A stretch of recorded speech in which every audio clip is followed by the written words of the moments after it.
Let me start by saying that if we want to have a healthy planetary ecosystem, and obviously we do because we require it for our survival, we've got to have a healthy ocean ecosystem. The bad news is we are doing our best to destroy that ocean ecosystem, and I'll go into that in a moment in running through SDG 14. But you would have all read the recent IPCC reports, the 1.5 report, and this week the Ocean and Cryosphere report. Very important that everybody knows what those reports are saying, because they're actually doomsday reports if we don't start doing the right thing by our relationship with the planet. That's a very big if, but it's a very doable thing for us to rethink our relationship with nature. Very doable. Only apathetic people, or I struggle for the words sometimes, the kind of people that don't accept the truth and don't perhaps care too much about their grandchildren's security. So what did we do about this predicament, the decline in the ocean's health, the death of coral, rising sea levels, changing ocean currents, migration of species? You know about all the things that those reports tell you. What did we do about this back in 2014 when we were putting together the Sustainable Development Goals?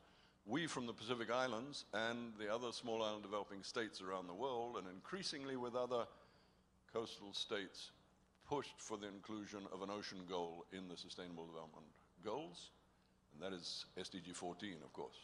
It would amaze you to know that there was very big opposition to us doing that, but we persevered. SDG 14 came into action, and when I was President of the General Assembly, we held the first UN Ocean Conference up there in that grand building to support the implementation of SDG 14, so that it wasn't just a pile of nice words. The UN General Assembly has now mandated the holding of the second UN Ocean Conference in Lisbon next year. Very important that we keep the world's feet to the fire in terms of that implementation of the ocean's goal. So what's in the ocean's goal? SDG 14.1 is about marine pollution. And if you think about the fact that nutrient pollution coming down rivers from our agricultural systems is creating dead zones in the ocean where there is no life at all. There's 500 of them identified now, huge zones where there is no life because of eutrophication, excess fertilizers coming down those rivers, along with all the urban detritus, particularly plastic. And if you haven't caught up on what this plastic plague that's been unleashed on our world is doing to us, the fact that nanoplastics are in the microfauna that are being eaten up the food chain and ending up on our plates, and the fact that nanoplastics can cross the blood-to-brain barrier, for example, or the placenta barriers and so on. I mean, the world's got to wake up to that. We've got, like the tobacco wars we had in the past, well, we've got the plastic wars coming on us now, because the plastic industry is continuing to expand and grow. It's not going away, and don't succumb to the greenwashing that you hear in that regard. Then you've got 14.2, which is all about better management of coastal ecosystems, marine systems, and that's very closely tied to what I just said there. But there's good progress on that. I think governments are waking up to the fact they've got to have marine spatial planning the way they have planning for land.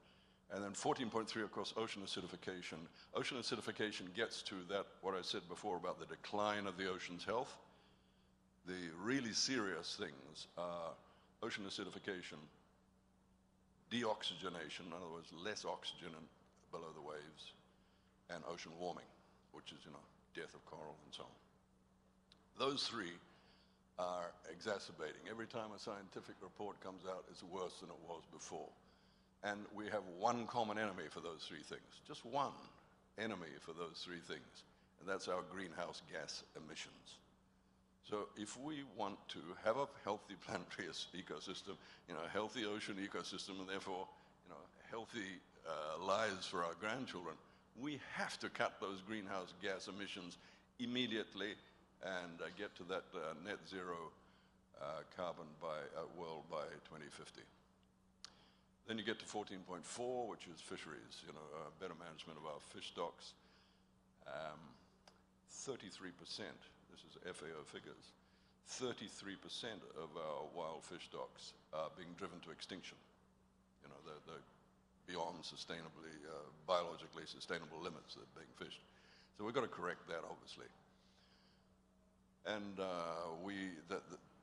the other targets, I see I'm running out of time, so I'll speed up here.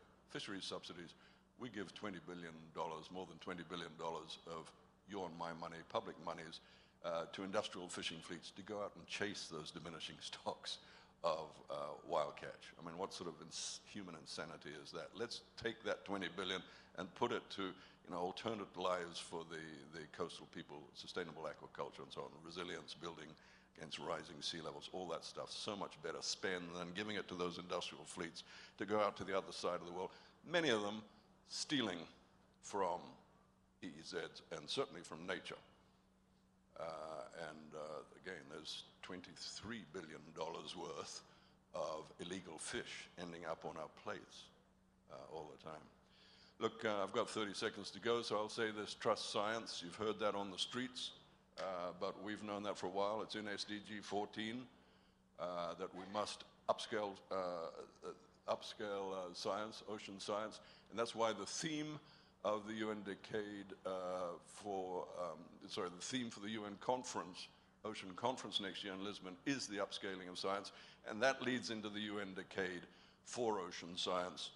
And I really want to give a shout out to that decade, because that's going to give us the facts and figures that are going to be necessary to make those very hard decisions that we're going to have to make by around about 2030 in terms of how we relate to the planet.